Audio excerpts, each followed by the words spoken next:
बिस्मिल्लाहिर्रहमानिर्रहीम। आज हम जानेंगे फ्रिज में खाना रखने के नुकसानात। फ्रिज में आप भी आटा लाजमी रखती होंगी, लेकिन जान लें कि फ्रिज में आटे को देर तक रखने से इसमें कीमियाई बदलाव पैदा हो जाते हैं, जो कि आटे के खमीरा होने पर बैक्टीरिया का घर बन जाते हैं और खाने से आपकी सेहत पर मुज़र असरात मुरतब होने लगते हैं।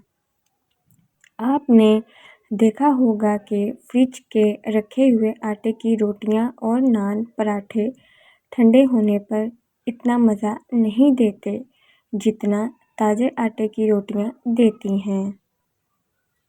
माहिरीन कहते हैं कि पहले से गूंदा हुआ आटा फ्रिज में जाने के बाद अपनी असली हालत पर नहीं रहता और फ्रिज की गैस के मौलिक ज़रूरात भी इसमें शामिल हो जाते हैं, जो कि पेट फूलाने और मैदे की खराबी का बायस भी बन सकता है, जिसकी ज़्यादती पर आपको पेट खराब होने और गैस की शिकायत भी हो सकती है।